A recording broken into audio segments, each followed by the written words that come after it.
నమస్తే, నేను మధు. బళ్ళారిలో గాలి జనార్దన్ రెడ్డికి సంబంధించిన భవనానికి కొంతమంది దుండగులు నిప్పు పెట్టారట. అసలు ఏం జరుగుతుంది? మన ఈ మధ్యేమో కాల్పుల కలకలం, ఇప్పుడేమో భవనానికి నిప్పు. అసలు బళ్ళారిలో రాసుకుంటున్న ఈ వివాదానికి గల కారణం ఏంటి అనే విషయం గురించి రోజు మనం తెలుసుకుందాం. ప్రస్తుతం మనతో పాటు ఉన్నారు senior journalist doctor Durga Vadlamani గారు. వారిని అడిగి మరిన్ని విషయాలను తెలుసుకుందాం. నమస్కారం మేడం. అసలు బళ్ళారిలో ఏం జరుగుతుంది? మన ఈ మధ్య కాలంలో గాలి జనార్దన్ రెడ్డి అనుచరులకి కాంగ్రెస్ ఎమ్మెల్యే అనుచరులకి మధ్య కాల్పుల కలకలం జరిగింది.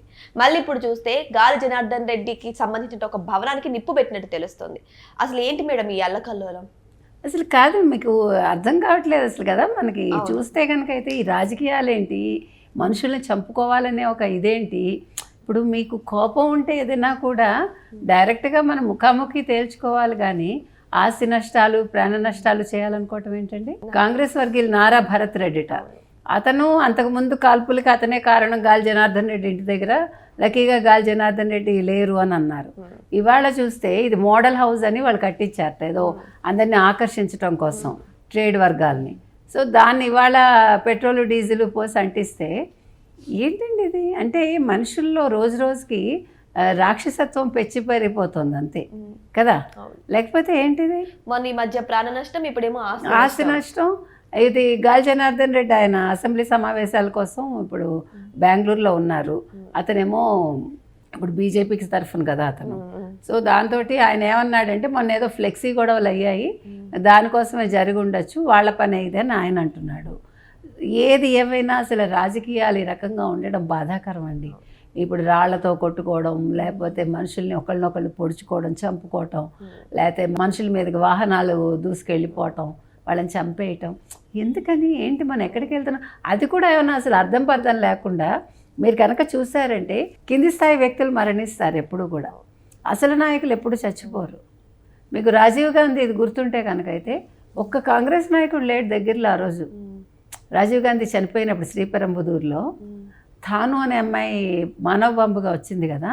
మీరు ఎవ్వరు కాంగ్రెస్ నాయకులు ఎవ్వరూ ఆయన పక్కన లేరండి. చిత్రంగా అంత పెద్ద బాంబ్ బ్లాస్ట్ అయితే తెలుసా? అసలు అది మీరు ఊహించండి. అంటే అవన్నీ చెప్పి జరిగాయా, తెలిసే జరిగాయా అని ఒక సందేహం వస్తుందిగా. ప్లాన్ ప్రకారమే అని అంటే లోకల్ కాంగ్రెస్కి తెలిసే జరిగిందా అనేది ఒక సందేహం. కాబట్టి ఈ రకంగా నేను అనేది ఏంటంటే, గాలి జనార్దన్ రెడ్డి తోటి మీకు వైషమ్యాలు ఉండొచ్చు, ఉంటే ఈ రకంగానా చేసేది కాదు కదా. అది నేను అనేది. కాబట్టి ఇప్పుడు ఈయన రెండోసారి తప్పించుకోవటం నన్ను అడిగితే లక్కీగా. కానీ మీరు గమనిస్తే మేడం, ఈ దాడులు అనేవి మొన్న ఆయన లేనప్పుడు జరిగాయి, ఇప్పుడు కూడా ఆయన లేనప్పుడే జరుగుతున్నాయి. అవును. అసలు ఏంటి మేడం ఇది? ఆయన లేనప్పుడు జరగడం ఏంటి? ఒకవేళ ఆయన మీద నిజంగానే కోపం ఉంటే ఆయన ఉన్నప్పుడు జరగాలి. అంటే ఇక్కడ ఆస్తి నష్టం చేసి ఆయన బెదిరించాలనా?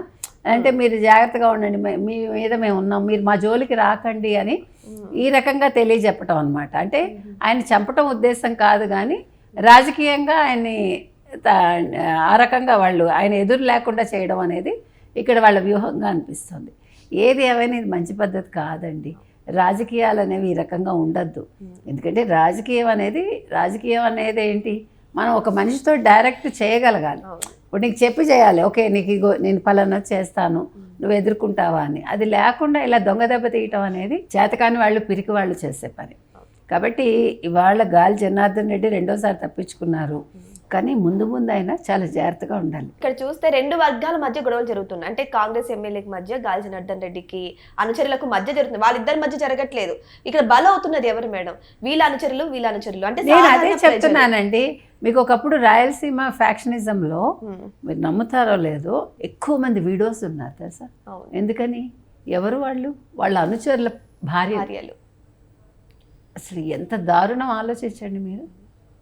మనకి ఎంత బాధ అనిపిస్తుందంటే ఇలాంటివన్నీ చదువుతుంటే, ఎవరి కోసం ఎవరు ఎందుకు ప్రాణాలు కోల్పోతున్నారు? ఈ పిచ్చేంటి? వాళ్ళు మీకు ఇచ్చేది ఏముంటుంది? మిమ్మల్ని ఎంత పట్టించుకుంటారు? వాడు సుఖంగా ఉంటాడా? ఇప్పుడు జగన్మోహన్ రెడ్డి అయినా అంతే కదా, ప్యాలెస్లో ఉంటాడు.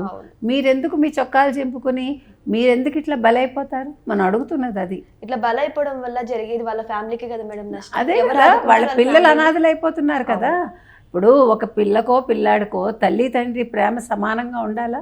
వీళ్ళెవరు ఇళ్లలో ఉండరు, ఎప్పుడు చూసినా ఫ్యాక్షనిజం అని వెళ్ళిపోతారు. ఇది యూత్ ఆలోచించాలండి. అటువైపు వెళ్ళొద్దు. మీరు అటువైపు వెళ్ళకుండా మీరు పిల్లల్ని చదివించుకుని హ్యాపీగా మీరు వాళ్ళ నీడలో ఉండాలి తప్ప వీళ్ళ వెంటపడి వీళ్ళ కోసం మీ ప్రాణాలు పోగొట్టుకుని, లేకపోతే కాళ్ళు చేతులు పోగొట్టుకుని, లేకపోతే కళ్ళు పోగొట్టుకుని అనాథలైపోయి వాళ్ళు మళ్ళీ మీ మొహం కూడా చూడరు. ఇప్పుడు మనం చూసాము మన వివేకానంద రెడ్డి హత్య కేసులో 6 మరణించారు, వాళ్ళే సాక్షులని. వాళ్ళు ఇప్పుడు మళ్ళీ వెనక్కి వస్తారా? నిజంగా వాళ్ళని చంపారా, వాళ్ళు చచ్చిపోయారా అనేది తెలియదుగా. ఈ అనుమానాలతోటి జీవితాలు వెళ్ళిపోతున్నాయి. అయినా మనం ఇంకా పార్టీలు లేకపోతే ఫలానా వ్యక్తి దేవుడు అనుకుంటూ మనం ఇట్లా జీవితాలు అనేది ఎవరి కోసం?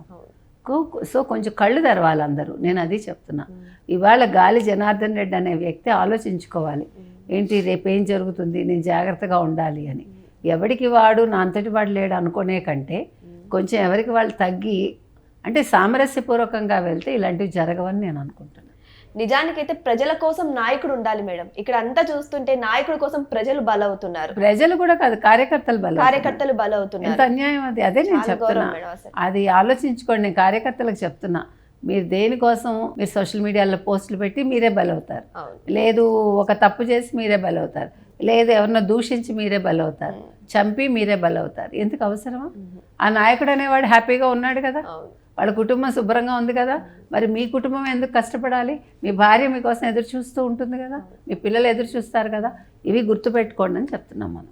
సో ఏదేమైనా సరే ఇప్పుడు గాలి జనార్దన్ రెడ్డి విషయంలో జరిగినటువంటి అంటే భవనానికి నిప్పు పెట్టిన విషయం జరిగినటువంటి విషయంలో చూస్తే ఇక్కడ 2 వర్గాల మధ్య గొడవ అయితే తారస్థాయికి వెళ్ళినట్టు తెలుస్తుంది.